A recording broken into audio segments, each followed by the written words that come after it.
Let us discuss a problem on projectile motion. Now getting into the problem, a person standing on a tower of height 70 mm. Now a tower height is 70 mm. The person is holding a rifle at an angle of 35 degree, fires a bullet with a velocity of 65 meters per second. Now the person standing on the tower fires a bullet. He is holding the rifle at an angle of 35 degree and the bullet goes outside of the rifle with a velocity of 65 meters per second. This is what we have to infer from the question.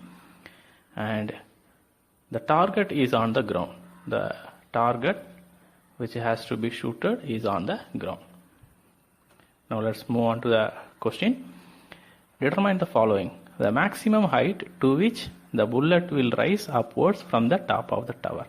That is, this is what they have asked in the question. The maximum height to which it will rise from the top of the tower. Now moving to the second question. The final velocity of the bullet while hitting the target. While the bullet hits the target, what will be its velocity? That's what the second question is all about.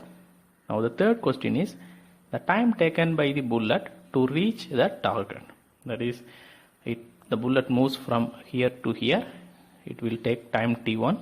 From this position to the target, it will take the time t2.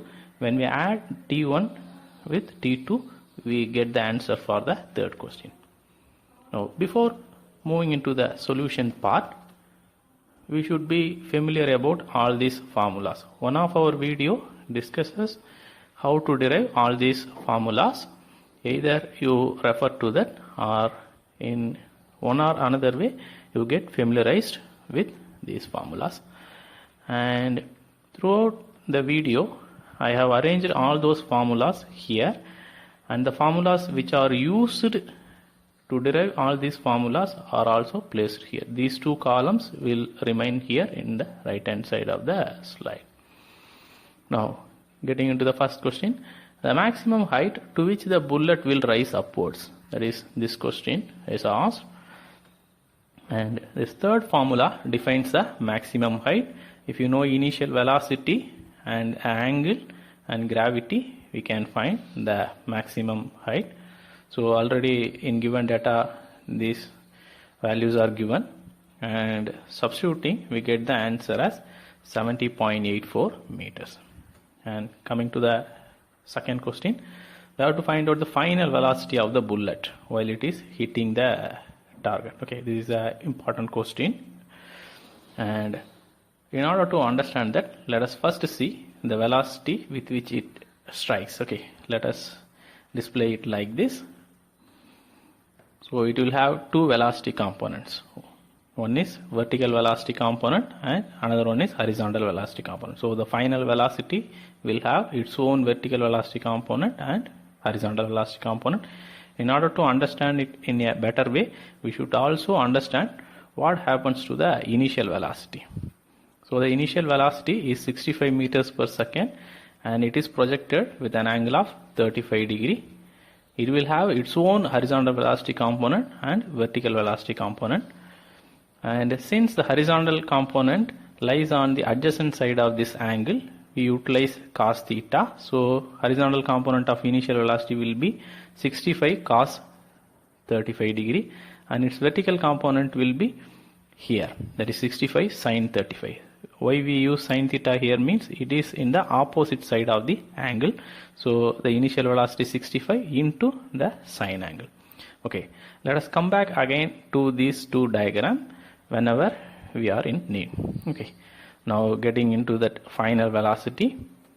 Based upon this diagram, we can write the velocity v is equal to horizontal velocity, vertical velocity component square plus horizontal component velocity square. That is according to Pythagoras theorem. We can write like this.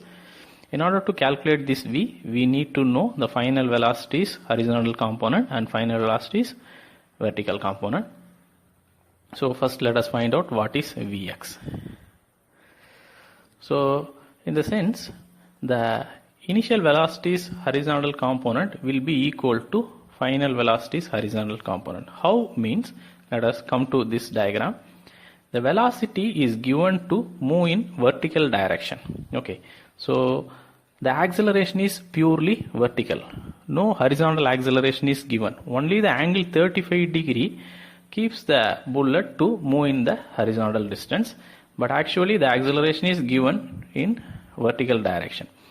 So since the acceleration is not given in the horizontal direction, the horizontal component of the velocity remains constant. So we can take as it is, that is initial velocity's horizontal component will be equal to final velocity's horizontal component. Hence Vx will be equal to Ux, or you can take this like this, and upon calculation we get Vx equal to 53 meters per second. Now let us move on to the next part. Now we should calculate Vy. And in order to calculate that Vy, we have to go for a separate calculation part. Since only horizontal components are equal, but for calculating the vertical component, we cannot rely on the initial velocity's vertical component. We have to go for a separate calculation part. For that, I am using this second formula. Anyhow, you can use the first formula, but in order to use that, we need to know the time. So far we don't know the time, so we are going to the second formula. And since the vertical movement is projected here, instead of using S, I am using H. And to the next step, the U is substituted as 0. That is, the calculation part is taken from this position to this position. So here the initial velocity, I am coining the term here to be U. Okay, that is 0. Why it is 0 means whenever the particle is projected upwards, it loses its velocity. That is, its velocity decreases and it achieves the velocity of 0 meters per second, and then it tends to increase when it strikes at some point. So here the velocity, that is initial velocity for this second part, will be 0. Hence I am substituting 0 for U, and the height h is 70 plus h max. So it has to travel this distance. Hence I am substituting 70 plus h max. And going through the calculation part, we get V is equal to root of 1389, and we get 37 meters per second, which is of course Vy, which is what we need. So right now we found Vx and Vy, so we can go back to this formula to find out the final velocity. On substituting Vx and Vy, we get the final velocity V is equal to 64 meters per second. Okay, now an extra question. Of course this question is not asked in the question. Anyhow, we can find it, or for a better understanding, we can go for this question.